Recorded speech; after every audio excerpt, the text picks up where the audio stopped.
Is this thing working? Is this thing working?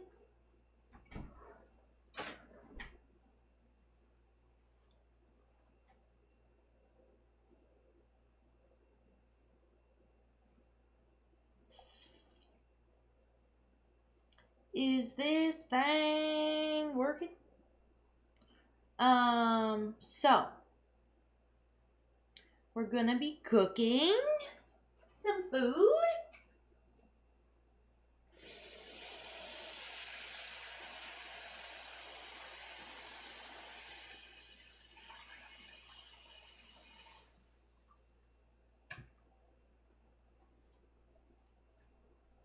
Cooking food? For some reason, the camera is like messing up. Which one is it?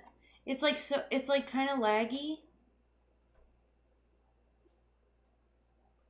It's like kind of lagging, so I don't know what's up with that. So we're just going to leave it on this camera until I actually start cooking on the stove, and then we'll try to do our best with that.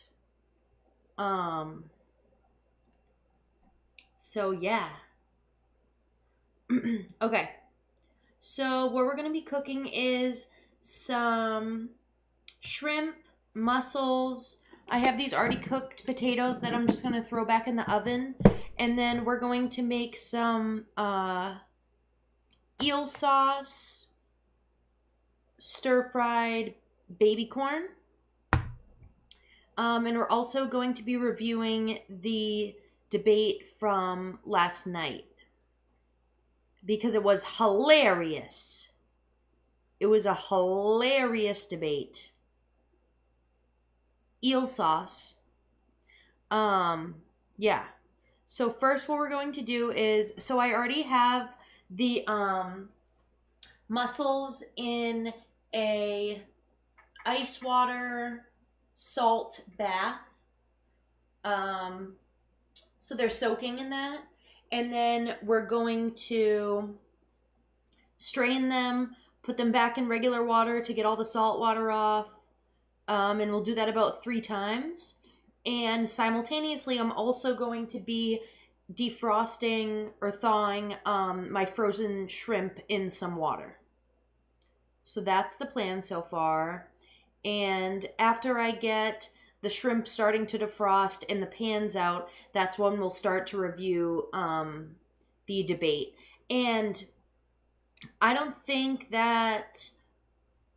I think I might get a strike if I show the visual from the debate. So I think will be, because also I may focus on that too much if we have the visual up from the debate. So I think I'm just going to have it audible for you guys while I'm reviewing it, just to make things easier while I'm trying to show what I'm cooking and everything. Okay, so that's the plan.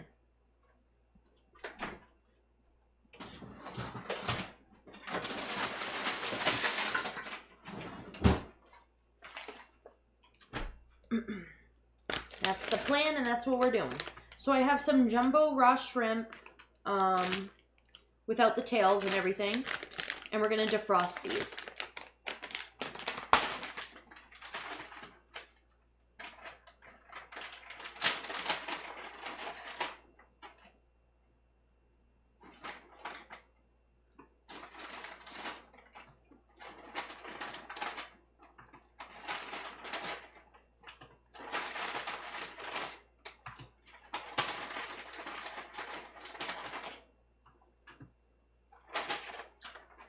I'm going to do 10 shrimp.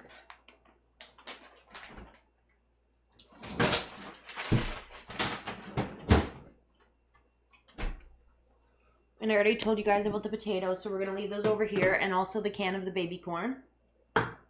So now that we have those prepping, we're going to start reviewing the debate. Okay?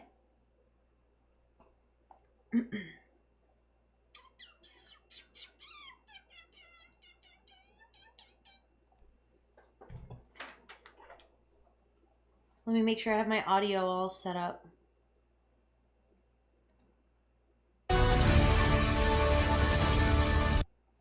Okay. People always say that every time I wear these pants.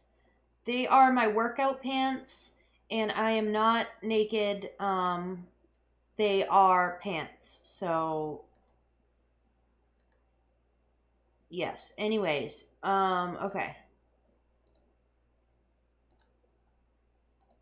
Let me check this.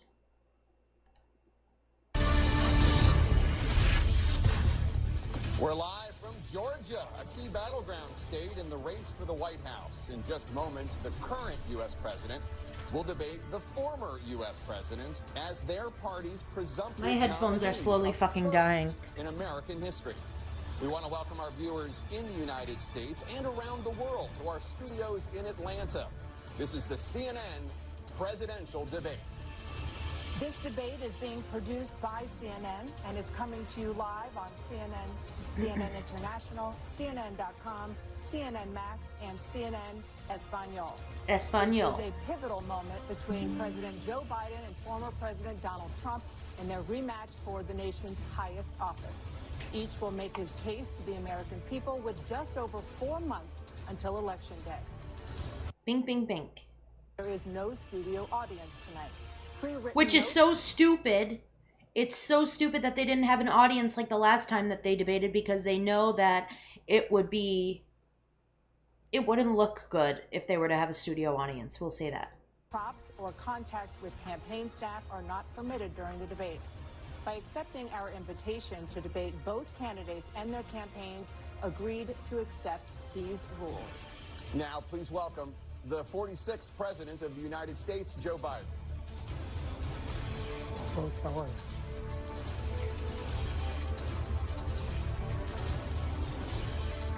Great to be here. Thank you.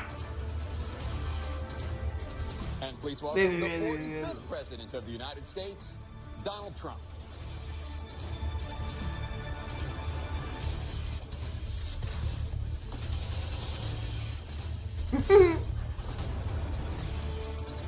Gentlemen, thanks so much for being here. Let's begin the debate, and let's start with the issue that voters consistently say is their top concern, the economy.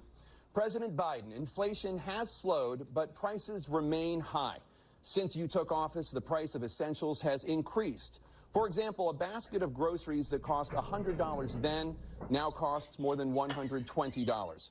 And typical home prices have jumped more than 30%. What do you say to voters who feel they are worse off under your presidency than they were under President Trump? You got to take a look at what I was left when I became president. Oh, here we go. We had an economy that was in free fall. The pandemic was so badly handled. Many people were dying. All they said was not that serious. Just take a little bleach in your arm. You'll be all right. The economy collapsed. There were no jobs. Unemployment rate rose to 15%. It was terrible. And so what we had to do is try to put things back together again. And that's exactly what we began to do. We created 15,000 new jobs. We brought out the position where we have 800,000 new manufacturing jobs. But there's more to be done. There's more to be done. Working class people are still in trouble. I come from Scranton, Pennsylvania. I come from Scranton, Pennsylvania. If things weren't able to be met during the month, it was a problem. The price of eggs, the price of gas, the price of housing, the price of a whole range of things. That's why I'm working so hard to make sure I deal with those problems. And we're going to make sure that we reduce the price of housing.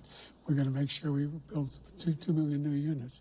We're going to make sure we cap rents so corporate greed can't take over. The combination, what I was left with in corporate greed, is the reason why we're in this problem right now. Oh my gosh. That, we're in a situation That's a thing. So I'm going to go back and forth. I'm going to criticize both.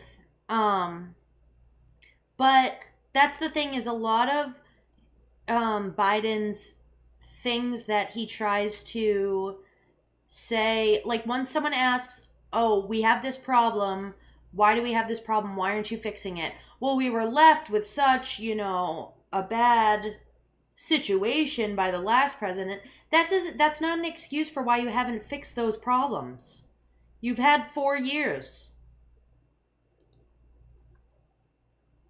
If you take a look at all that was done in his administration, he didn't do much at all.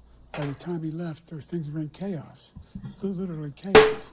And so we put things back together. We created, I said, those jobs. We make sure we have a situation where we now we brought down the price of prescription drugs, which is a major issue for many people, to $15 for a insulin shot as opposed to $400. No senior has to pay more than $200 for any drug, all the drugs they conclude beginning next year. And the situation is and we're going to make that available to everybody, to all Americans. So we're working to bring down the price of around the kitchen table, and that's what we're going to get done. Thank you. President Trump? We have the greatest economy in the history of our country. We have never done so well. Everybody was amazed by it. Other countries were copying us. We got hit with COVID, and when we did, we spent the money necessary so we wouldn't end up in a Great Depression, the likes of which we had in 1929. By the time we finished, so we did a great job. We get a lot of credit for the economy, a lot of credit for the military, and no wars and so many other things. Everything was rocking good. But the thing we Everything never got was the credit rocking for, good. and we should have, is getting us out of that COVID mess. He created mandates that was a disaster for our country. But other than that, we had given them back a country where the stock market actually was higher than pre-COVID, and nobody thought that was even possible. The only jobs he created are for illegal immigrants and bounce-back jobs, a bounce-back from the COVID. He has not done a good job. He's done a poor job, and inflation is killing our country. It is absolutely killing us. Thank you. President Biden? Well, look, the greatest economy in the world, he's the only one who thinks that, I think. I don't know anybody else who thinks he had the greatest economy in the world. And, you know, the fact of the matter is that we find ourselves in a situation where his economy, he rewarded the wealthy. He had the largest tax cut in American history, $2 trillion. That onion's moldy. Mm-hmm. He raised a deficit larger than any president has in any one term. He's the only president other than The onion Herbert I just Hoover saw who's is had more school moldy. jobs than he had when he began, since Herbert Hoover. The idea that he did something that was significant. And This the onion's next moldy! year, when he was president, they were still killing people in Afghanistan. He didn't do anything about that. When he was president, we were still finding ourselves in a position where He didn't do anything about that. He did pull the troops out and make people actually be able to make people actually respect our army. He did do that.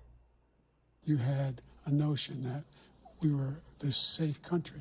The truth is, I'm the only president this century that doesn't have any, this decade, that doesn't have any troops dying anywhere in the world. Like, Well, okay, yeah, I don't know. Well, besides when he bombed a country, besides when he was funding the Ukraine part of the war and giving them all these weapons and money, and then also how he made us look like complete pussies when he left all of our weapons and a bunch of technology in I think it was Afghanistan. It might have been somewhere else, but I think it was Afghanistan, where he left all these technologies and all of our weapons and made us just look like complete pussies. It was like the worst way to pull anyone out. he did. President Trump, I want to follow up if I can. You Am I want allowed to respond to him? Well, I'm going to ask you a follow-up. You can do whatever you want with the minute that we give you. I want to follow up. You want to impose a 10% tariff on all goods coming into the U.S. How will you ensure that that doesn't drive prices even higher? It's not going to drive them higher. It's just going to cost countries that have been ripping us off for years, like China and many others, in all fairness to China. It's going to just force them to pay us a lot of money, reduce our deficit tremendously, and give us a lot of power for other things. But he made a statement. The only thing he was right about is I gave you the largest tax cut in history. I also gave you the largest regulation cut in history. That's why we had all the jobs. And the jobs went down, and then they bounced back, and he's taking credit for bounce-back jobs. You can't do that. He also said he inherited 9% inflation. No, he inherited almost no inflation, and it stayed that way for 14 months. And then it blew up under his leadership because they spent money like... Things were a lot cheaper before Biden was in office. I will admit that I do wish that Trump, so far and throughout the rest of it, answered the actual questions that they were asking more precisely. But I will admit that there was a lot more inflation once Biden became in office than when Trump was in office. Even, you know, gas, groceries. A bunch of people that didn't know what they were doing, and they don't know what they were doing. It was the worst, probably the worst administration in history. There's never been. And as far as Afghanistan is concerned, I was getting out of Afghanistan, but we were getting out with dignity, with strength, with power. He got out. It was the most embarrassing day in the history of our country's life. President Trump, over the last 8 years, under both of your administrations, the national debt soared to record highs. And according to a new nonpartisan analysis, President Trump, your administration approved $8.4 trillion in new debt, while so far, President Biden, you've approved $4.3 trillion in new debt. So former President... That I didn't know. That, when they said that, I didn't know the facts on that. I don't know if anyone can explain that further to me, but at the same time, there was a lot, maybe there was a bigger debt when Trump was president, but also there wasn't so many wars and threats going on. We were taken a lot more seriously. So... Trump, many of the tax cuts that you signed into law are set to expire next year. You want to extend them and go even further, you say. With the U.S. facing trillion-dollar deficits and record debt, why should top earners and corporations pay even less in taxes than they do now? Because the tax cuts spurred the greatest economy that we've ever seen just prior to COVID. And even after COVID, it was so strong that we were able to get through COVID much better than just about any other country. But we spurred, that tax spurred. Now, when we cut the taxes, as an example, the corporate tax was cut down to 21% from 39%, plus beyond that. We took in more revenue with much less tax, and companies were bringing back trillions of dollars back into our country. The country was going like never before, and we were ready to start paying down debt. We were ready to start using the liquid gold right under our feet, the oil and gas right under our feet. We were going to have something that nobody else has had. We got hit with COVID. We did a lot to fix it. I gave him an unbelievable situation with all of the therapeutics and all of the things that we came up with. We gave him something great. Remember, more people died under his administration, even though we had largely fixed it. More people died under his administration than our administration, and we were ready. That's a tough thing, too, is saying more people died. Like... people in America are constantly dying. I don't really know if we can get exact data and numbers on everyone that died in the United States during either of their terms. Like, maybe we could, but at the same time, do we really know? That's like a hard argument to pinpoint, because... do we really know how many people died? Anyone can say numbers. Or there was even a time where hospitals were giving out false numbers of people that died in their hospital because they would get more money during the COVID relief stuff just so that they could make more money. And those people may not have even died. So that's like a hard thing to argue, to be honest. In the middle of it, something which a lot of people don't like to talk about, but he had far more people dying in his administration. He did the mandate, which is a disaster, mandating it. The vaccine went out. He did a mandate on the vaccine, which is the thing that people most objected to about the vaccine. And he did a very poor job, just a very poor job. And I will tell you, not only poor there, but throughout the entire world, we're no longer respected as a country. That I can admit is true. Leadership. They don't respect the United States anymore. We're like a third world nation between weaponization of his election, trying to go after his political opponent, all of the things he's done. We've become like a third world nation, and it's a shame.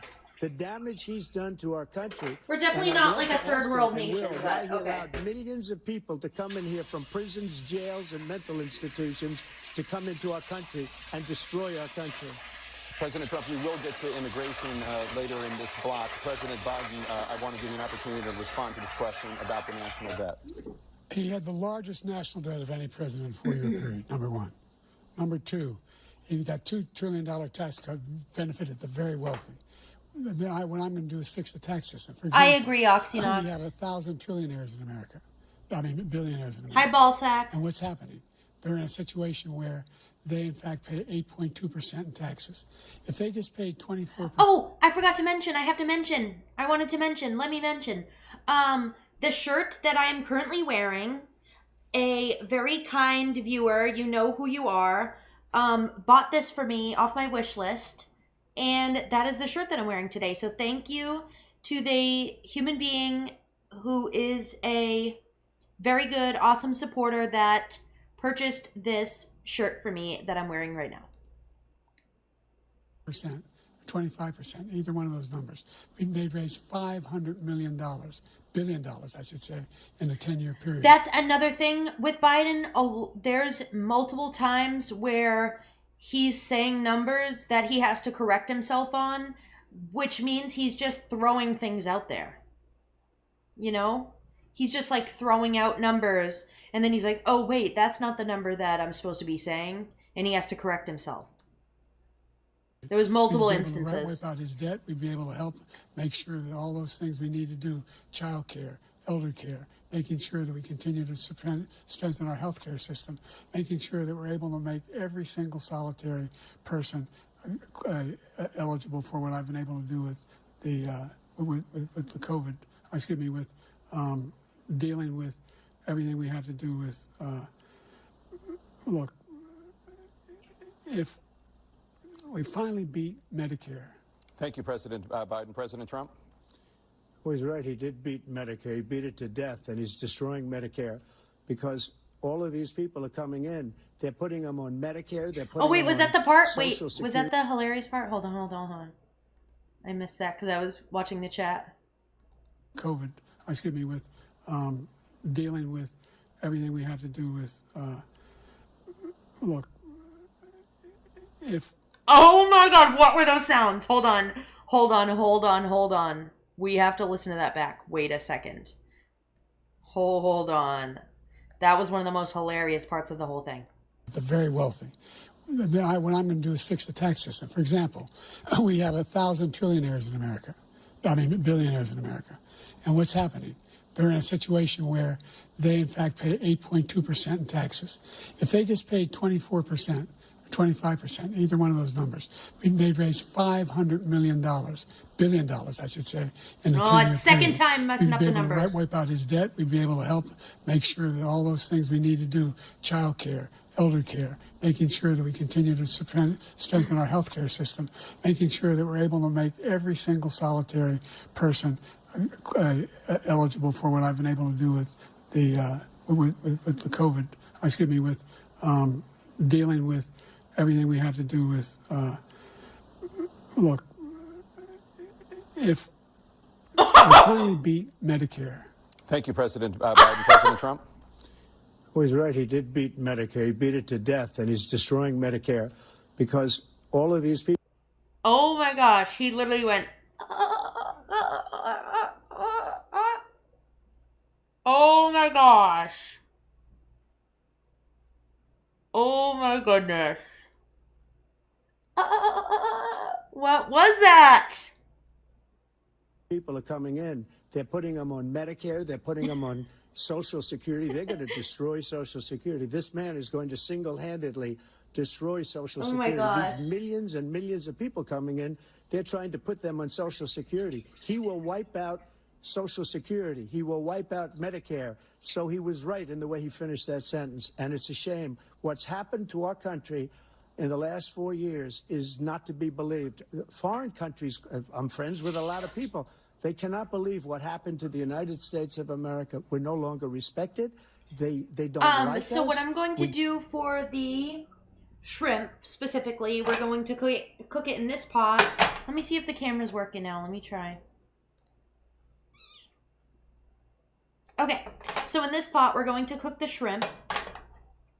We're just going to do spices for the shrimp and cook it in some olive oil. And then in this pan, we're going to be cooking the mussels in some butter, some white wine, garlic, shallot, green onion,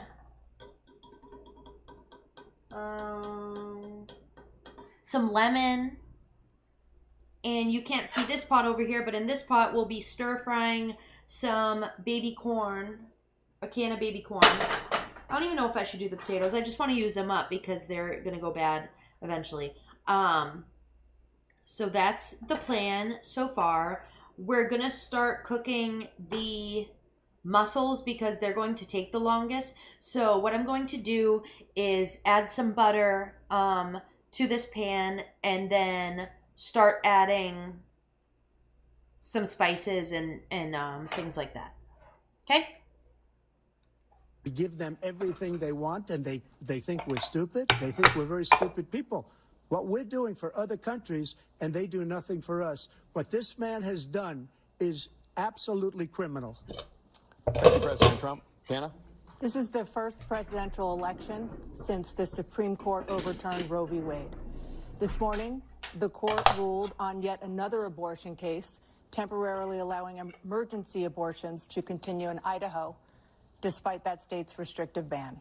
Former President Trump, you take credit for the decision to overturn Roe v. Wade, which returned the issue of abortion to the states. Correct. However, the federal government still plays a role in whether or not women have access to abortion pills. They're used in about 2/3 of all abortions. As president, would you block abortion medication? First of all, the Supreme Court just approved the abortion pill, and I agree with their decision to have done that, and I will not block it. And if you look at this whole question that you're asking, complex but not really complex. 51 years ago, you had Roe v. Wade, and everybody wanted to get it back to the states. Everybody, without exception. Democrats, Republicans, liberals, conservatives. Everybody wanted it back. Religious leaders. And what I can completely agree with Trump on is I wish that he gave all the choices back to the people in the states. Like, I obviously have my stance on certain things, but I feel like it's really up to the people that are actually voting for these things to choose. There should be very strict laws federally on all of it, but I feel like it gives all of the people that are voting feel like they're actually doing something or making a change, or, you know, they have an actual choice in changing the things that go on where they live. I obviously don't think that any of it should be going on, but at the same time, I feel like it does make a huge difference when you give each state its choice to do whatever they want to do, because they just feel like they have more power, and it gives them more feeling of responsibility. More people want to vote. More people will just feel like they actually have a say in what goes on in the state that they live in. what I did is I put 3 great Supreme Court justices on the court, and they happened to vote in favor of killing Roe v. Wade and moving it back to the states. This is something that everybody wanted. Now, 10 years ago or so, they started talking about how many weeks and how many this, getting into other things. But every legal scholar throughout the world, the most respected, wanted it brought back to the states. I did that. Now the states are working it out. If you look at Ohio, it was a decision that was an end result that was a little bit more liberal than you would have thought. Kansas, I would say the same thing. Texas is different. Florida is different. But they're all making their own decisions right now. And right now, the states control it. That's the vote of the people. Like Ronald Reagan, I believe in the exceptions. I am a person that believes. And frankly, I think it's important to believe in the exceptions. Some people, you have to follow your heart. Some people don't believe in that. But I believe in the exceptions for rape, incest, and the life of the mother. I think it's very important. Some people don't. Follow your heart. But you have to get elected also. And because that has to do with other things. You got to get elected. The problem they have is they're radical, because they will take the life of a child in the 8th month, the 9th month, and even after birth. After birth, if you look at the former governor of Virginia, he was willing to do this. He said, we'll put the baby aside and we'll determine what we do with the baby, meaning we'll kill the baby. What happened is we brought it back to the states. And that is fucked if that is true. But at the same time, like, when I see these debates, there's a lot of people who watch this and don't want to they are so into whatever candidate that they want that they will not look into whatever both of these people are saying. I obviously want Trump, but at the same time, if that's true that there's people who want to do that, that's completely horrendous and they should be jailed or put to death. But I would have to look into the story that he's talking about. Coming together on this issue. It's been a great thing. Thank you. President Biden? It's been a terrible thing, what you've done. The fact is that the vast majority of constitutional scholars supported Roe when it was decided. Supported Roe. And that's this idea that they were all against it is just ridiculous. And this is the guy who says the state should be able to have it. We're in a state where in 6 weeks, you don't even know whether you're pregnant or not, but you cannot see a doctor, and have him decide on what your circumstances are. Like, what does that even mean? The idea that states are able to do this is a little like saying we're going to turn civil rights back to the states. Let each state have a different rule. Look, Do there's that. So many young women Like, that would actually be cool. Let all of the states choose their own civil rights. Fuck it. Fuck it. women, including a young woman who just was murdered. Smokey. And he went to the funeral. Hi, baby. Baby.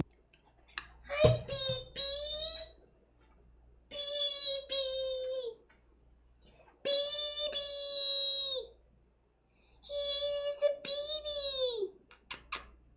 He is a little baby. He is so cutie. Are you baby? Okay, I gotta bring him out because usually when he's sitting there and looking at me, he wants to go outside. So I'll be right back. He's a little baby. He wants to go outside. Little baby, let me go outside. Little cutie booty. Little baby booty.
Smokey went pee-pees. He's a good boy.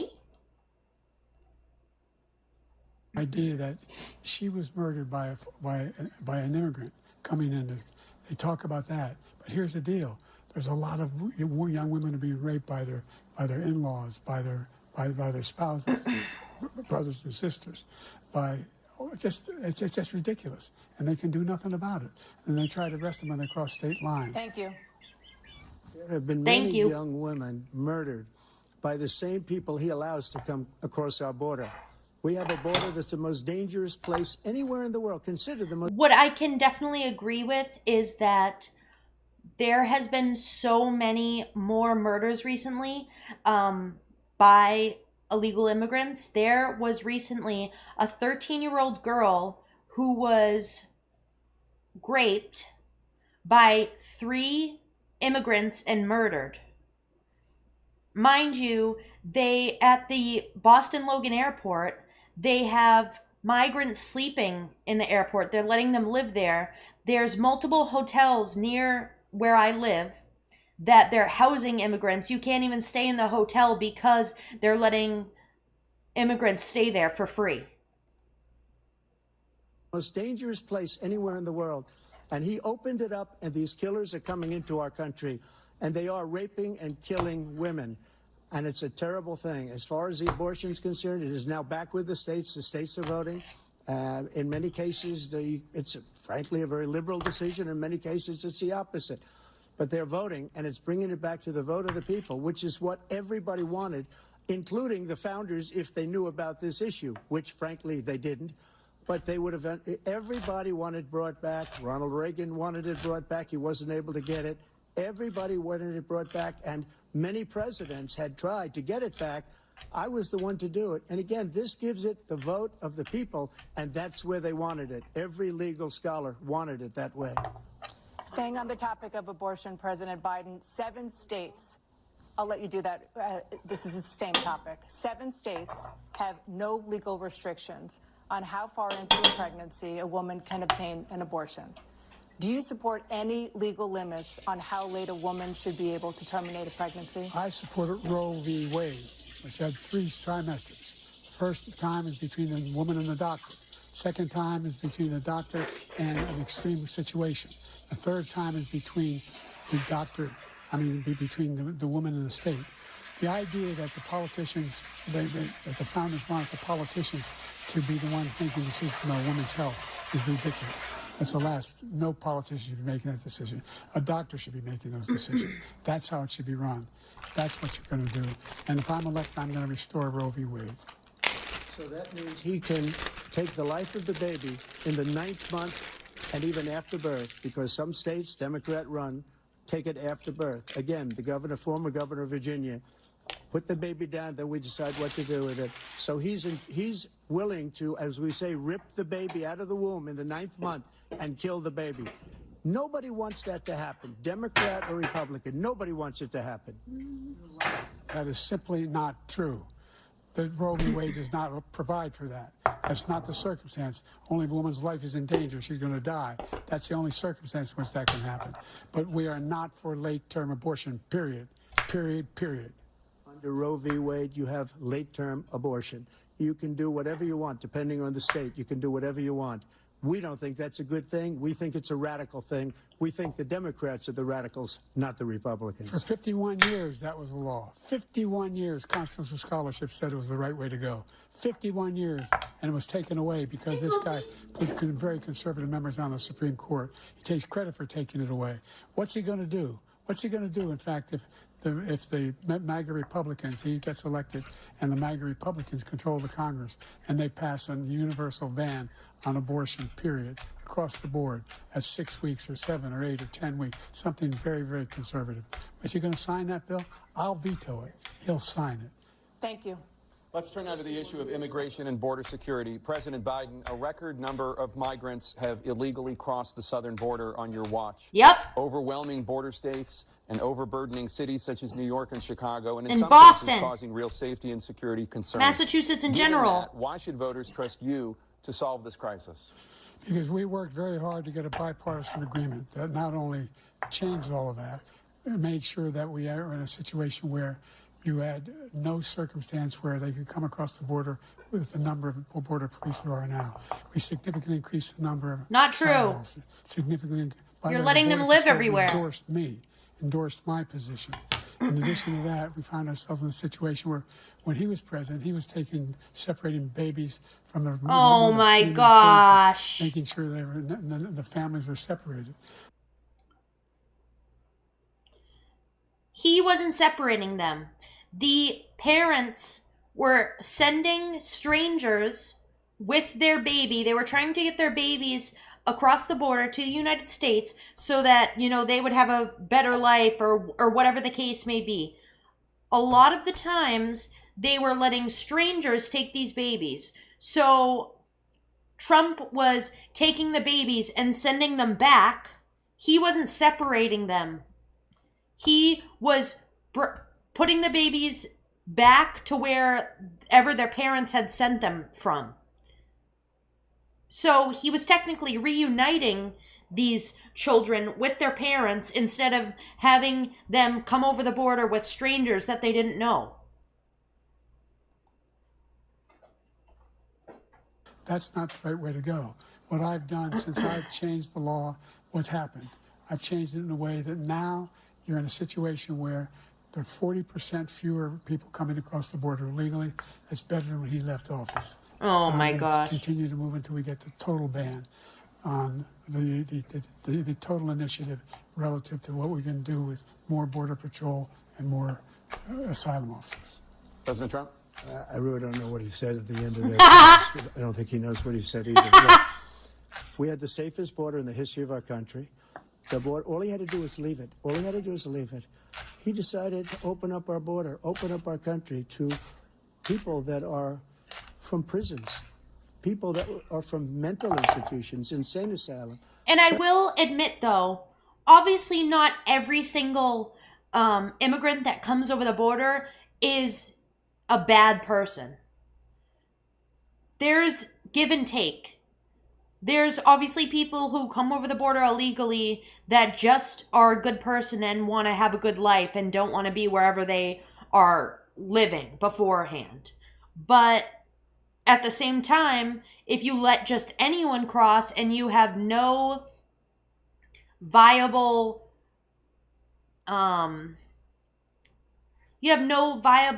explanation of why they're coming over here, where they're from, what they're doing in the country, that's where things start to go bad.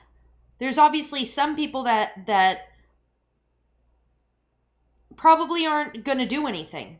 But at the same time, if you don't take the measures to account for every single person that comes through and pay attention to what they're doing while they're in the country, then it's going to get reckless. Terrorists. We have the largest number of terrorists coming into our country right now. All terrorists, all over the world, not just in South America, all over the world. They come from the Middle East, everywhere. All over the world, they're pouring in. And this guy just left it open. And he didn't need legislation because I didn't have legislation. I said, close the border. We had the safest border in history. In that final couple of months of my presidency, we had, according to Border Patrol, who is great, and by the way, who endorsed me for president, but I won't say that. If they endorsed me for president. I won't say that, but he says it twice. Speak to him. But look, we had the safest border in history. Now we have the worst border in history. There's never been anything like it. And people are dying all over the place, including the people that are coming up in Thank you, caravans. President Trump. President Biden? The only terrorist who's done anything across the border is one who came along and killed under his administration, killed an Al-Qaeda person come in his administration. Oh killed my gosh. American soldiers. Killed 3 American soldiers. That's the only terrorist that's there. I'm not saying that no terrorist ever got through, but the idea they're emptying their prisons, we're welcoming these people, that's simply not true. There's no data to support what he said. Once again, he's exaggerating, he's lying. You're lying. President Trump, staying on the topic of immigration, you've said that you're going to carry out, quote, the largest domestic deportation operation in American history, unquote. Does Let's that mean that go. you will deport every undocumented immigrant in America, including those who have jobs, including those whose spouses are citizens, and including those who have lived here for decades? And if so, how will you do it? Just 1 second. He said we killed 3 people. The people we killed are They're asking you the important questions and you just blatantly glaze over it and say, well, back to what we were saying. No. The whole reason for this is we want you to answer the questions. We want to hear exactly what you're going to do. We want to hear these questions answered so that when we vote for you, we know exactly what your plan is. And if you don't follow through, then we're all going to be pissed and call you out for it. al-Baghdadi and Soleimani, the two greatest terrorists, biggest terrorists anywhere in the world. And it had a huge impact on everything, not just border, on everything. He's the one that killed people with the bad water, including hundreds of thousands of people dying and also killing our citizens when they come in. We are living right now in a rat's nest. They're killing our people in New York, in California, in every state in the union because we don't have borders anymore. Every state is now a border. And because of his ridiculous, insane, and very stupid policies, people are coming in and they're killing our citizens at a level that we've never seen. We call it migrant crime. I call it Biden migrant crime. They're killing our citizens at a level that we've never seen before. And you're reading it like these three incredible young girls over the last few days. One of them, I just spoke to the mother, and he just had the funeral for this girl, 12 years old. This is horrible what's taken place. What's taken place in our country, we're literally an uncivilized country now. He doesn't want it to be. He just doesn't know. He opened the borders. Nobody's ever seen anything like. And we have to get a lot of these people out, and we have to get them out fast because they're going to destroy our country. Just take a look at where they're living. They're living in luxury hotels in New York City and other places. Our veterans are on the street. They're dying because he doesn't care about our veterans. He doesn't care. He doesn't like the military at all, and he doesn't care about our veterans. Nobody been worse. I had the highest approval rating for veterans taking care of the VA. He has the worst. He's gotten rid of all the things that I approved. Choice that I got through Congress, all of the different things I approved, they abandoned. We had by far the highest, and now it's down in less than half because he's done all these great things that we did.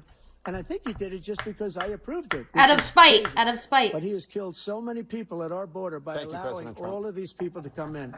And it's a very sad day in America. President Biden, you have the mic. Every single thing he said is a lie. Oh, my God. Every single one. For example, veterans are a hell of a lot better off since I passed the PACT Act. 1 million of them now have insurance, and their families have it. Their families have it because what happened, whether it was Agent Orange or burn pits, they're all being covered now. And he opposed, his group opposed that. We're also in a situation where we have great respect for veterans. My son spent a year in Iraq, living right next to one of those burn pits, came back with stage 4 glioblastoma. I was recently in France for D-Day, and I spoke all about those heroes that died. I went to the World War II cemetery, World War I cemetery he refused to go to. He was standing with his 4-star general, and he told me, he said, I don't want to go in there because they're a bunch of losers and suckers. Oh, my gosh. He's not a sucker. You're the sucker. You're the loser. President Trump? Oh, my gosh. First of all, that was a made-up quote, suckers and losers. They made it up. It was in a third-rate magazine that's failing, like many of these magazines. He made that up. He put it in commercials. We've notified Why would Trump say that to Biden? 19 people Honestly. that said I didn't say it. And think of this. Who would say I'm at a cemetery or I'm talking about our veterans? Because nobody's taken better care. I'm so glad this came up and he brought it up. There's nobody that's taken better care of our soldiers than I have. To think that I would, in front of generals and others, say suckers and losers. We have 19 people that said it was never said by me. It was made up by him, just like Russia was made up, just like the 51 intelligence agents are made up, just like the new thing with the 16 economists are talking. It's the same thing. 51 intelligence agents said that the laptop was Russia disinformation. It wasn't. That came from his son, Hunter. It wasn't Russia disinformation. He made up the suckers and losers, so he should apologize to me right now. 4-star general standing to your side who was on your staff who said you said it, period. That's number one. And number two, the idea that I have to apologize to you for anything along the line. We've done more for veterans than any president has in American history. And they now are their family. The only sacred obligation we have as a country is to care for our veterans when they come home and their families and equip them when they go to war. That's what we're doing. That's what the VA is doing now. They're doing more for veterans than ever before in our history.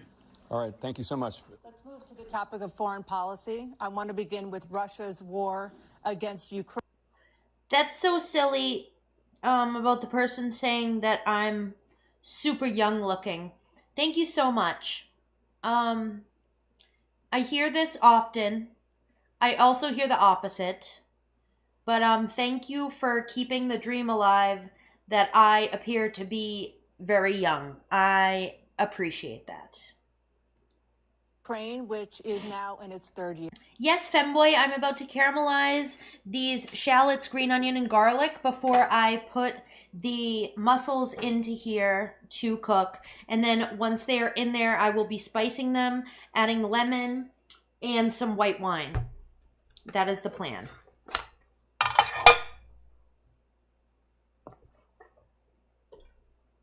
We're just adding all that butter. Fuck it. You know what? Fuck it. Actually, wait, no, we're gonna grab a little bit of this butter and put it for the shrimp instead of olive oil.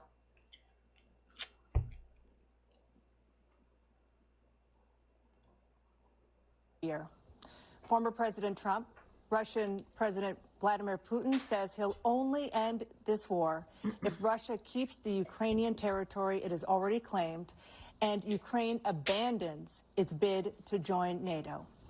Are Putin's terms acceptable to you? First of all, our veterans and our soldiers can't stand this guy. They can't stand him. They think he's the worst commander-in-chief, if that's what you call him, that we've ever had. They can't stand him. So let's get that straight. And they like me more than just about any of them. And that's based on every single bit of information. As far as Russia and Ukraine, if we had a real president, the president that knew, that was respected by Putin, he would have never invaded Ukraine. A lot of people are dead right now, much more than people know. You know, they talk about numbers. You can double those numbers, maybe triple those numbers. He did nothing to stop it. In fact, I think he encouraged Russia from going in. I'll tell you what happened. He was so bad with Afghanistan. It was such a horrible embarrassment, most embarrassing moment in the history of our country, that when Putin watched that and he saw the incompetence, that he should have fired those generals, like I fired the one that you mentioned, and so he's got no love lost, but he should have fired those generals. No general got fired for the most embarrassing moment in the history of our country, Afghanistan, where we left billions of dollars of equipment behind. We lost 13 beautiful soldiers, and 38 soldiers were obliterated. And by the way, we left people behind, too. We left American citizens behind. When Putin saw that, he said, you know what? I think we're going to go in and maybe take this was his dream. I agree. That's definitely the problem with 50% of the answers that they gave, were they did not focus on the questions being asked. They focused on attacking each other, which they've done for so long. It's like, we just want to know exactly what you're going to do. We're asking you the right questions, and we want to hear exactly what your plans are for everything. Hi, Remy. Talk to him about it, his dream. The difference is he never would have invaded Ukraine. Never. Just like Israel would have never been invaded in a million years by Hamas. You know why?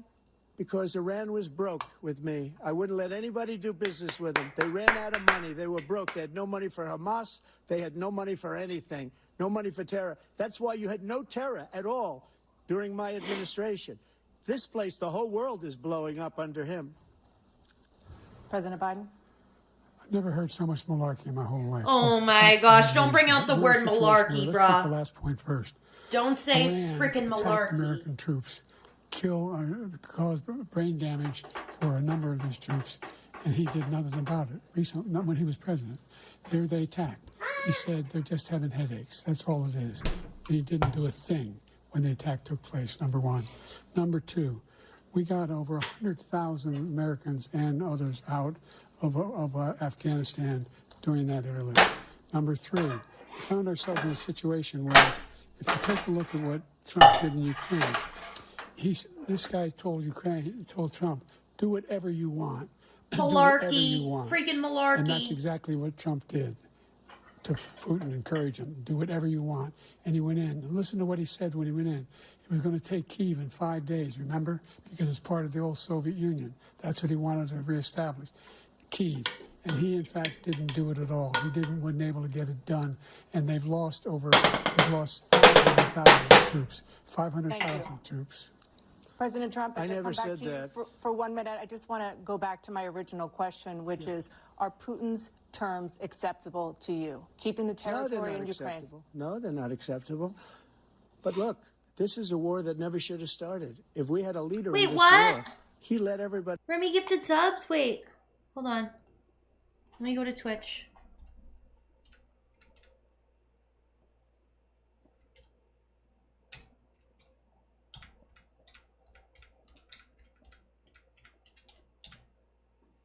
Why didn't I get the notification? Hold on.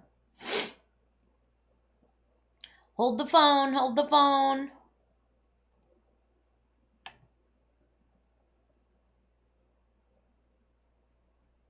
Hold the phone. Hold the phone. Yo, Remy, thank you for the gifted subs. I very much appreciate that. Thank you. Wait, what? Why do I have so many notifications on Twitch? Hold on.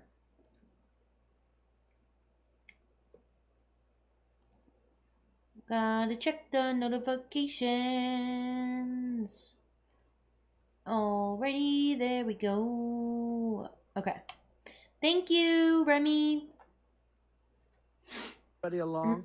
He's given $200 billion now or more to Ukraine. He's given $200 billion. That's a lot of money. I don't think there's ever been anything like it. Every time that Zelensky comes to this country, he walks away with $60 billion. He's the greatest salesman ever. And I'm not knocking him. I'm not knocking anything. I'm only saying the money that we're spending on this war, and we shouldn't be spending, it should have never happened. I will have that war settled between Putin and Zelensky as president-elect before I take office on January 20th. I'll have that war settled. People being killed so needlessly, so stupidly, and I will get it settled, and I'll... Hold on, what did someone say? Hey, why is it always young men coming across the border? Shouldn't they be the top dogs in their own nation? I don't really have an answer for that question. I don't know what you're trying to ask me. I'll get it settled fast before I take office. President Biden, you have a minute. The fact is that Putin is a war criminal. He's killed thousands and thousands of people. And he has made one thing clear. He wants to reestablish what was part of the Soviet Empire, not just a piece. He wants all of Ukraine. That's what he wants. And then you think he'll stop there? You think he'll stop when if he takes Ukraine? What do you think happens to Poland? What do you think of Belarus? What do you think happens to those NATO countries? And so if you want a war, you ought to find out what he's going to do, because if in fact he does what he says and walks away, by the way, all that money we give Ukraine are from weapons we make here in the United States. We give them the weapons, not the money at this point. And our NATO allies have produced as much funding for Ukraine as we have. That's why we're strong. Thank you. Moving on to the Middle East. In October, Hamas attacked Israel, killing more than 1,000 people and taking hundreds of hostages. There's a barnacle on this Among one. those held and thought to still be alive are 5 Americans. Israel's response has killed thousands of Palestinians and created a humanitarian crisis in Gaza. President Biden, There's a barnacle on this one. a proposal to resolve this conflict, but so far Hamas has not released the remaining hostages, and Israel is continuing its military offensive in Gaza. So You what want to get all the additional barnacles leverage off. will you use to get Hamas and Israel to end the war? You have 2 minutes. Number one, everyone from the United Nations Security Council straight through to the G7 to the Israelis and Netanyahu himself have endorsed the plan I put forward. Which has 3 stages to it. The first stage is trade the hostages for a ceasefire. Second phase is a ceasefire with additional conditions. The third phase is the end of the war. The only one who wants the war to continue is Hamas. Number one, they're the only ones standing out. We're still pushing hard to get them to accept. In the meantime, what's happened? In Israel, we're finding that the only thing I've denied Israel. You want to get all the was seaweed 2,000-pound and bombs. They don't work very well in populated areas. You want to get all the seaweed and any barnacles or corals, whatever. No, I think it's barnacles. off of the mussels before you start cooking them.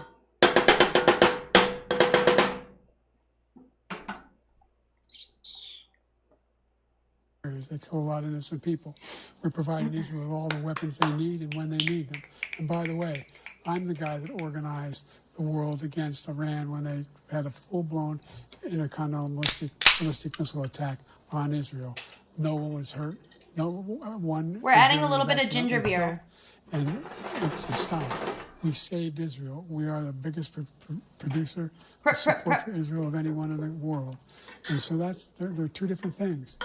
Hamas cannot be allowed to be continued. We continue to send our experts and intelligence people to how we can get Hamas like we did bin Laden. We don't have to do it. And by the way, they've been greatly weakened, Hamas, greatly weakened, and they should be. They should be eliminated. But you've got to be careful for what using certain weapons among population centers. Just going back to Ukraine for 1 second. We have an ocean separating us. The European nations together have spent $100 billion or maybe more than that, less than us. Why doesn't he call them and say, you got to put up your money like I did with NATO? I got them to put up hundreds of billions of dollars. The Secretary General of NATO said Trump did the most incredible job I've ever seen. They wouldn't have any, they were going out of business. We were spending almost 100% of the money was paid by us.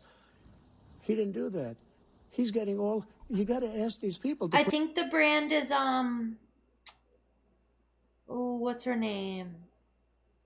The one with the raspy voice. And she looks like Kelly Clarkson. What's her name?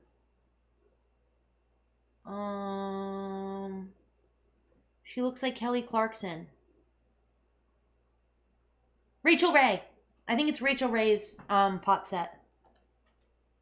Put up the money. We're over $100 billion more spent, and it has a bigger impact on them because of location, because we have an ocean in between. You got to ask them, as far as Israel and Hamas, Israel's the one that wants to go. He said the only one that wants to keep going is Hamas. Actually, Israel is the one, and you should let him go and let him finish the job. He doesn't want to do it. He's become like a Palestinian, but they don't like him because he's a very bad Palestinian. He's a weak one. President Biden, you have a minute.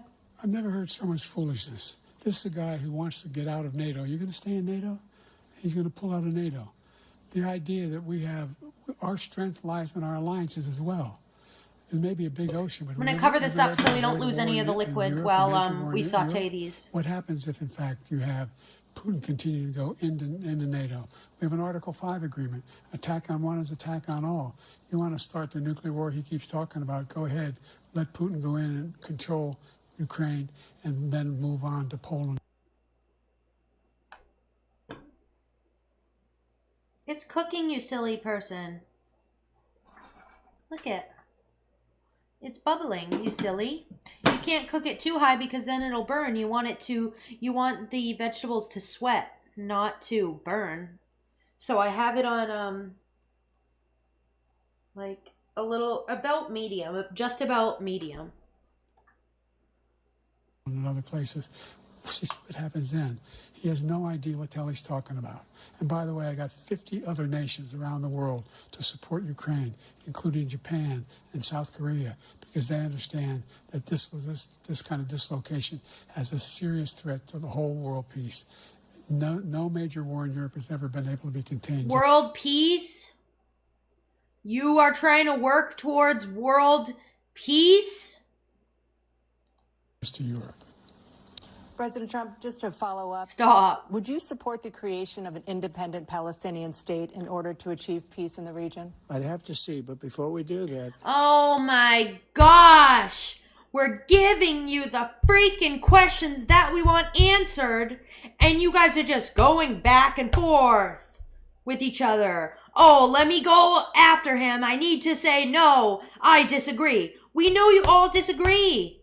We know that. This is your chance to be answering questions that are being asked that people care about. Not to say, well, I gotta go back because I don't agree. We know you don't fucking agree with each other.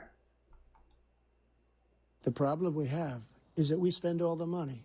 So they kill us on trade. I made great trade deals with European nations.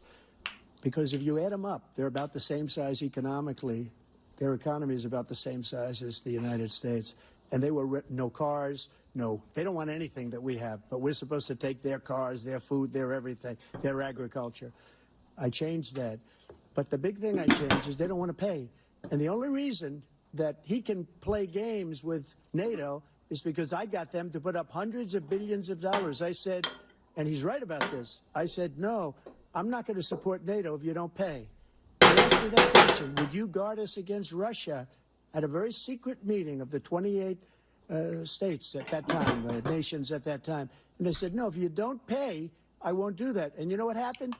Billions and billions of dollars came flowing in the next day and the next months. But now we're in the same position. We're paying everybody's bills. And billions. Let's turn to the issue of democracy. Former President Trump, I want to ask you about January 6, 2021. After you rallied your supporters that day, some of them stormed the Capitol to stop the constitutionally mandated counting of electoral votes. As president, you swore an oath to, quote, preserve, protect, and defend, unquote, the Constitution. What do you say to voters who believe that you violated that oath through your actions and inaction on January 6th and worry that you'll do it again? Well, I don't think too many believe that. And let me tell you about January 6th. On January 6th, we had a great border. Nobody coming through, very few. On January 6th, we were energy independent. On January 6th, we had the lowest taxes ever.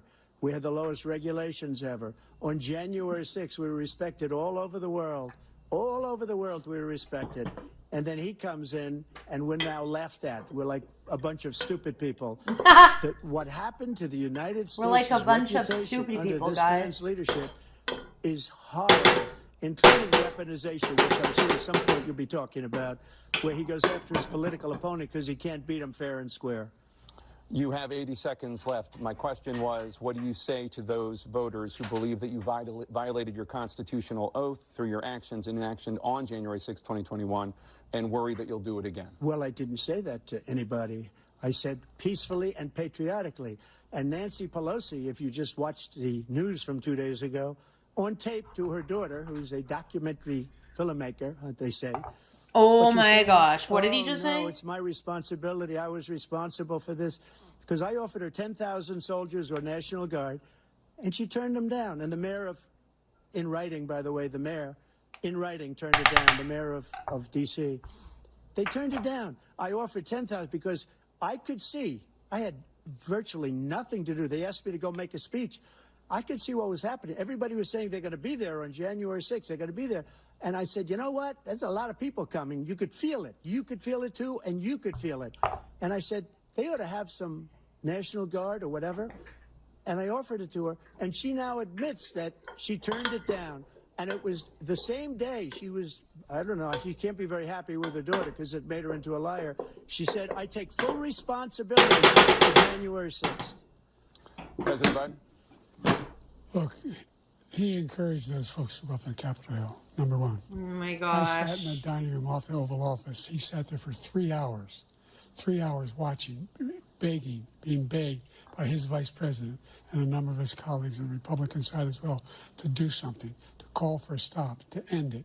Instead, they talked about these people being patriots and great patrons of America. In fact, he says he'll now forgive them for what they've done. They've been convicted. He says he wants to commute their sentences and say that no. But he went to every single court in the nation. I don't know how many cases, scores of cases, including the Supreme Court. And they said, no, this guy is responsible for doing what was done. He didn't do a damn thing. And these people should be in jail. And they should be the ones who are being held accountable. And he wants to let them all out. And now he says if he loses again, such a whiner that he is. What the fuck? Thank you, President Biden. President Trump? What they've done to some people. That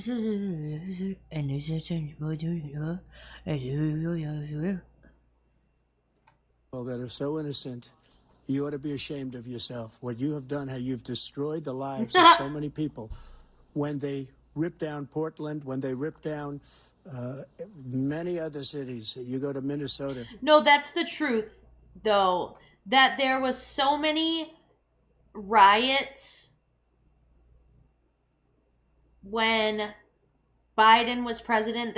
Has been so many riots that nobody stopped, but then they always go back to January 6th. Nobody remembers when they were burning buildings down and it was just complete chaos, but they always remember January 6th. Minneapolis, what they've done there with the fires all over the city. If I didn't bring in the National Guard, that city would have been destroyed. When you look at all of they took over big chunks of Seattle. I was all set to bring in the National Guard. They heard that, they saw them coming, and they left immediately. Whoa. What he said about this whole subject is so off. Peacefully patriotic. One other thing. The unselected I turned it down committee, a little. which is basically two horrible Republicans that are all gone now out of office, and Democrats, all Democrats. They destroyed and deleted all of the information they found because they found out we were right. We were right. And they deleted and destroyed all of the information. They should go to jail for that. If a Republican did that, they'd go to jail. Thank you, President Trump. President Biden, I want to give you a minute. The only person on this stage is a convicted felon is the man I'm looking at. Oh my And the gosh. fact of the matter is, what he's telling you is simply not true. The fact is that there was no effort on his part to stop. I'm what was adding a going little on bit of white up cooking in Capitol wine Hill. to And cook all those down. people, every one of those who were convicted, turned over desks, turned them over statues. The idea that those people are patriots, come on. When I asked him the first two debates we had, first time around, I said, will you denounce the Proud Boys? He said, no, I'll tell them to stand by. The Proud Boy? The idea he's refusing. The one Proud Boy? We denounce these guys. We denounce the people we're talking about now. We denounce the people who attacked that Capitol. What are you going to do? I'm going to give you a Will you denounce the Proud Boy? The Proud Boy. minute, President Trump, for a follow-up question I have. After a jury convicted you of 34 felonies last month, you said if reelected, you would, quote, have every right to go after, unquote, your political opponents. You just talked about members of the Select Committee on January 6th going to jail. Your main political opponent is standing on stage with you tonight. Can you clarify exactly what it means about you feeling you have every right to go after your political opponents? Well, I said my retribution is going to be success. We're going to make this country successful again, because right now it's a failing nation. My retribution is going to be success. But when he talks about a convicted felon, his son is a convicted felon at a very high level. His son is convicted, going to be convicted probably numerous other times. Should have been convicted before, but his Justice Department let the statute of limitations lapse on the most important things. But he could be a convicted felon as soon as he gets out of office. Joe could be a convicted felon with all of the things that he's done. He's done horrible things. All of the death caused at the border, telling the Ukrainian people that we're going to want $1 billion or you change the prosecutor. I don't know if we should keep going with this. I feel like I've said most of my piece. You guys know my opinions if you've ever watched my stream where I talk about my opinions. I just think that Trump could have done a lot more to swing people if they weren't just doing this back and forth where they're like, oh, well, I'm going to say why I disagree with what you just said and why you're wrong. No, I'm going to say why you're wrong. No, you're this. No. And like, instead of doing what he could to answer these questions that would have helped him in a lot of instances, he just chose to say, well, you're wrong. And then he would go, well, you're wrong. And, you know, it's just, it could have been a lot better.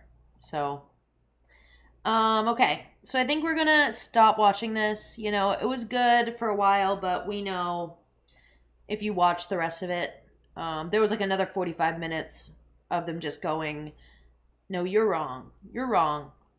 So, yeah. So that was fun while it lasted. So now we cook. So we're cooking down this butter, wine, and aromatics. And soon we will be adding the mussels to it. Really quick, I have to go pee, so I'll be right back.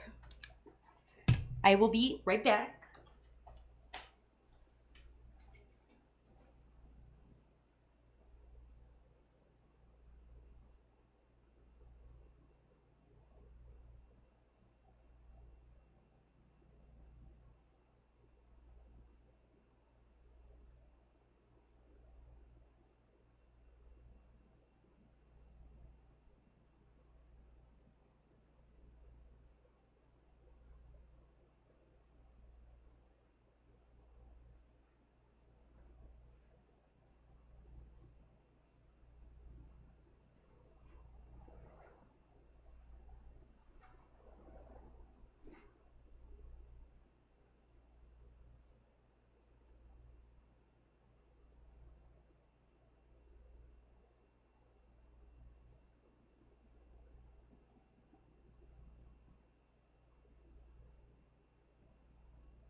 I'm in fact back.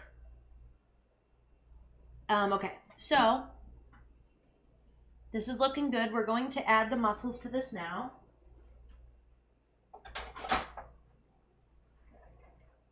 So I have this bowl of the mussels. Let me do this. Hold on. I'm gonna make my camera small for a second while I show you guys me adding them. So you want to check every one that you're putting in to make sure that it is not opened, because if it is already open, that means it's dead and you do not want to be eating those. So we check them all.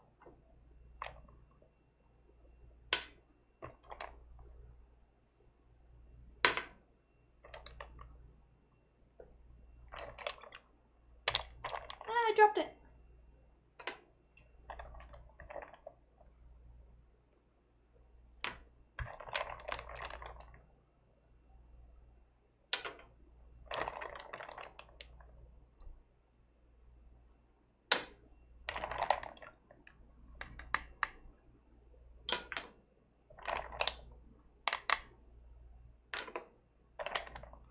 This is a big mussel.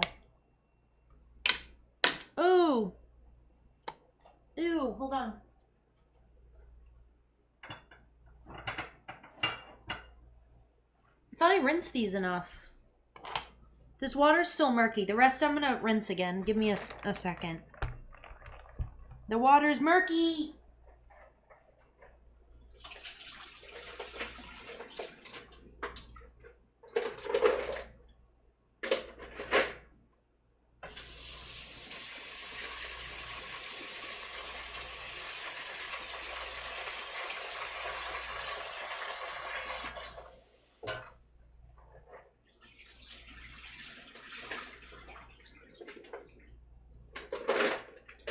Okay, I think that's a little bit better.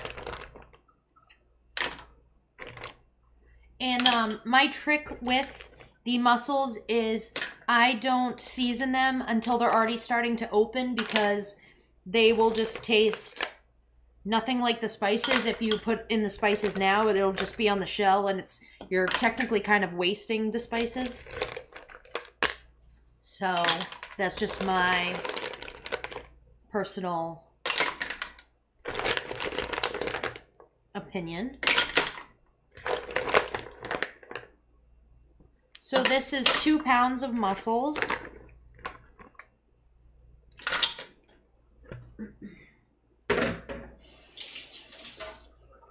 So we have those going. Okay? So now I'll open this up a little bit more. I think we're going to switch these to this side because it'll be easier to see the shrimp while I'm cooking them if we switch them.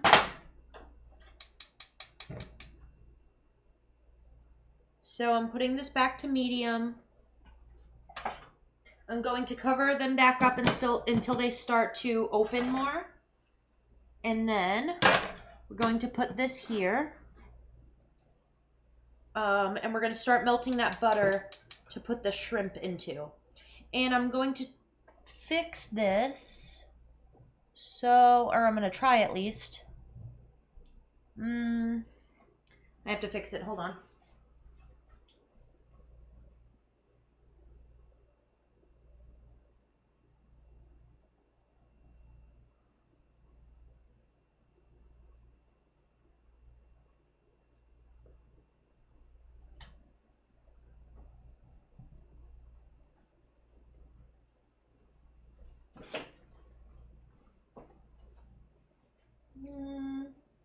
Yeah, you'll be able to see, sort of, me cooking these over here.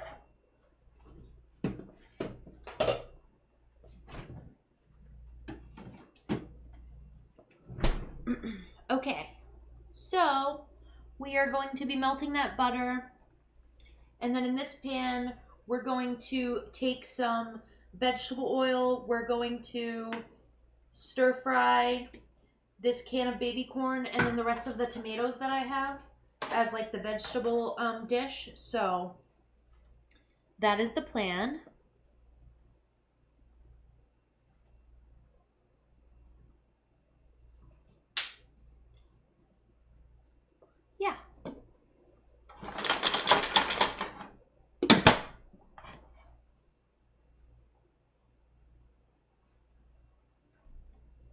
Yeah, and stuff. So let me go get the vegetable oil to start stir frying the vegetables. No, actually, I guess I can use olive oil. It's not a big deal. I don't really need to fully stir fry them. I just need to cook them a little bit with the sauce that I want to use. So we're just putting a tiny bit of olive oil in there.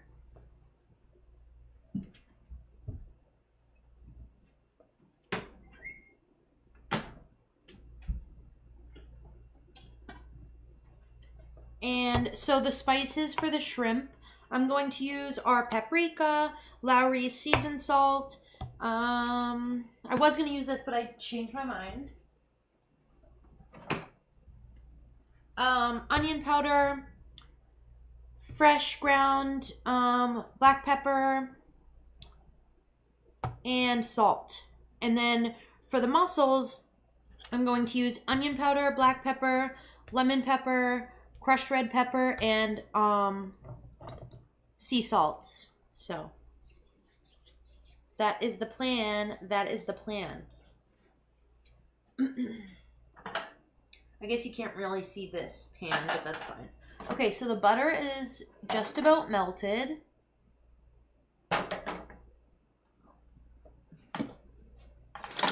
These are starting to open up a little bit.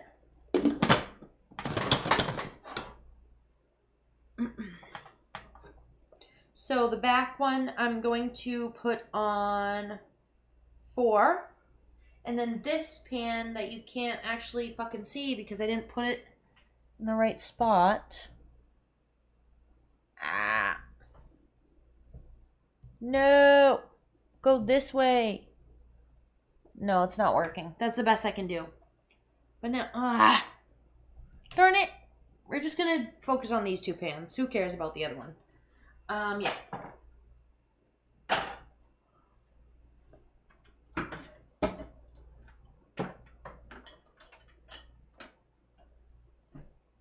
So I'm opening the can of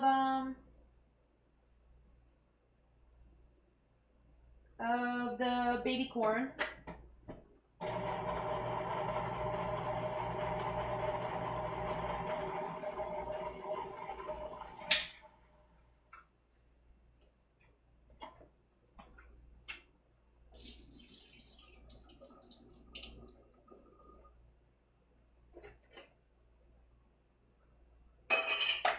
So those are drained.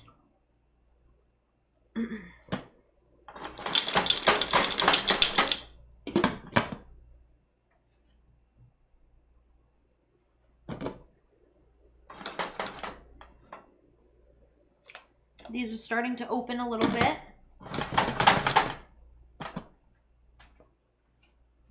I'm going to place the shrimp in the pan and start to season them.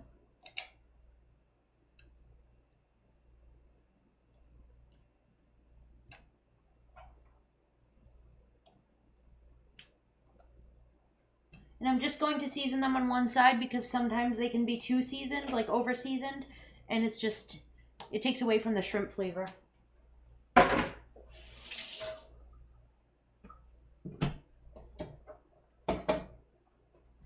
And so this other pan that you can't see, I'm going to put on about low to medium. These are starting to open nicely.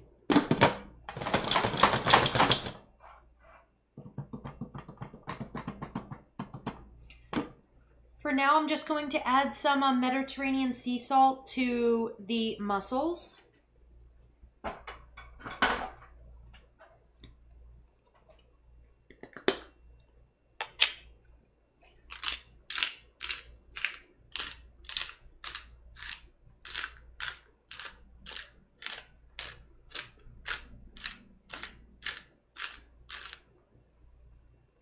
And I'm going to add just regular salt to the shrimp. Just a tiny, tiny bit.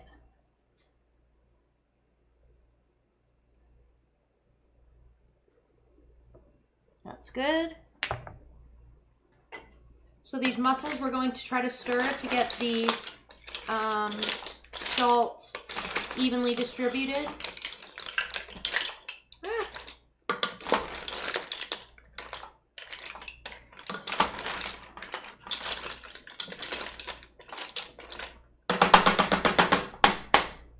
like that.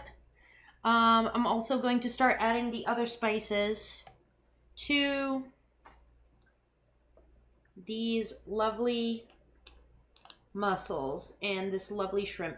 So the shrimp, I'm going to take a very tiny pinch of paprika and just sprinkle it onto each of the shrimp.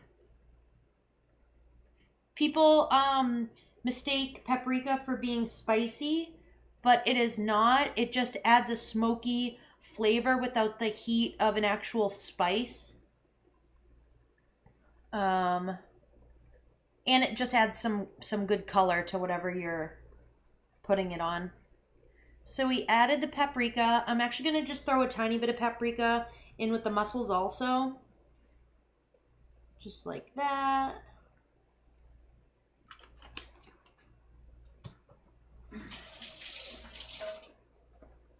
This oil is heating up nicely, so I'm going to start adding, I think actually we'll do the tomatoes raw. I'll just add the corn to this other pot that you guys can't see.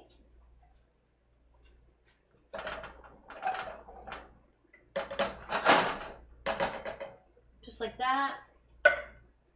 Now, to the shrimp, we're going to add some Lawry's seasoned salt.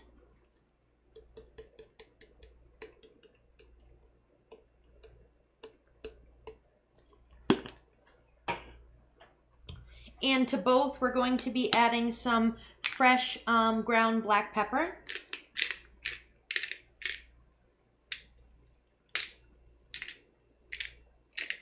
Just like that.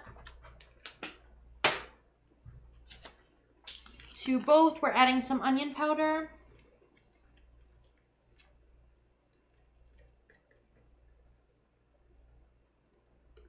Like that. To the mussels, we're going to be adding some lemon pepper. And some crushed red pepper.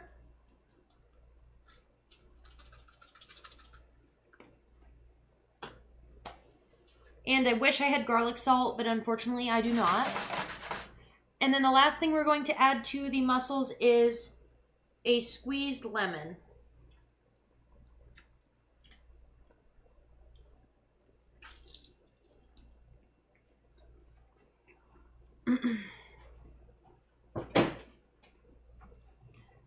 Thanks, Nozons. Okay. I just got lemon juice everywhere, but it's fine. So we're adding this lemon juice. Just like that. I think I'm going to add a little bit more sea salt to both.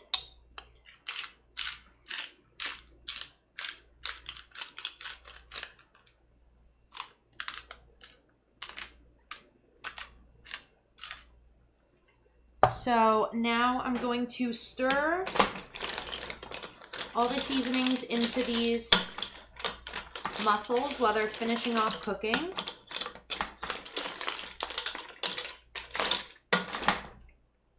And we're going to leave the lid off for some of this liquid to evaporate or get cooked down at least.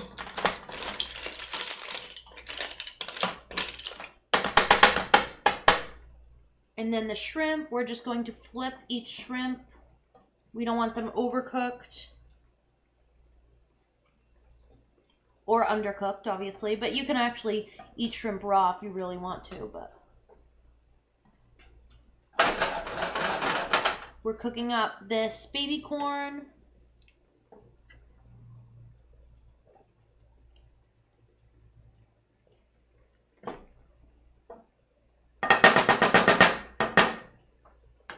Okay. So now to this baby corn, I'm going to add my homemade eel sauce that I made the last time that I did a cooking stream. Just enough to coat each of the baby corn.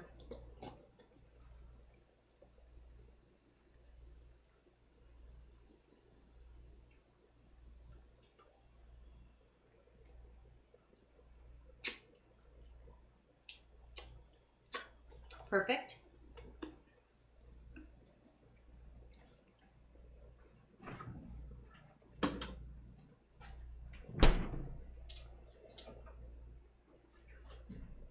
Alrighty, we're gonna stir the baby corn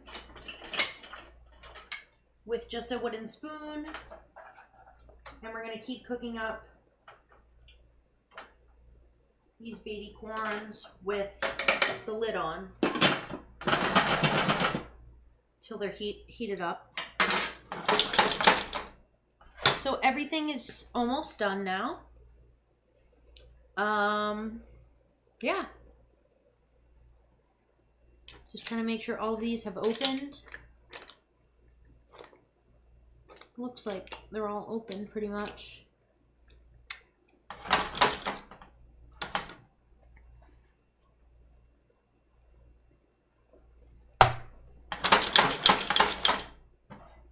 Okay.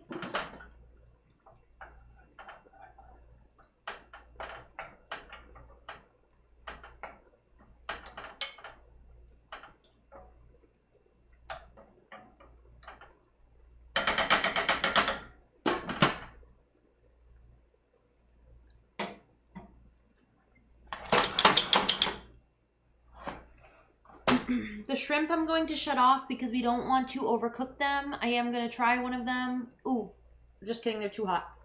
But we're going to shut off the shrimp because they are cooked enough. We're actually going to shut off these mussels also. And what else? The corn, the baby corn is still heating up.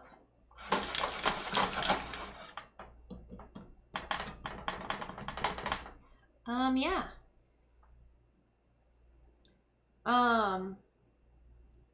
Rice would be good with this. I've been trying to have the least amount of starch, or I've been sticking away from bread, pasta, things like that. I just want things that have lots of vitamins, or you know, things that are more healthy. I just feel like bread and pasta are just carbs that we essentially eat to feel full, which is unnecessary. So yeah. So I've been not eating those. Okay, well, that is about it for the stream. I'm gonna go eat this, and yeah, I don't know. I guess that's it for today. But I appreciate you guys watching. Sorry I didn't finish going over the debate. It just seemed tedious because I told you guys the problems that I had with it.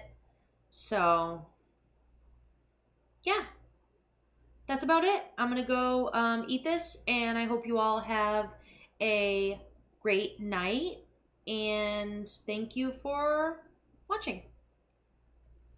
Okay, bye. Oh, I'll go full screen first. Hold on. Bye. Thank you for watching, and I hope you have a good rest of your day or night or whatever time it is wherever you are. And thank you. I might be back later to do a gaming stream. We'll see. Okay, love you. Bye.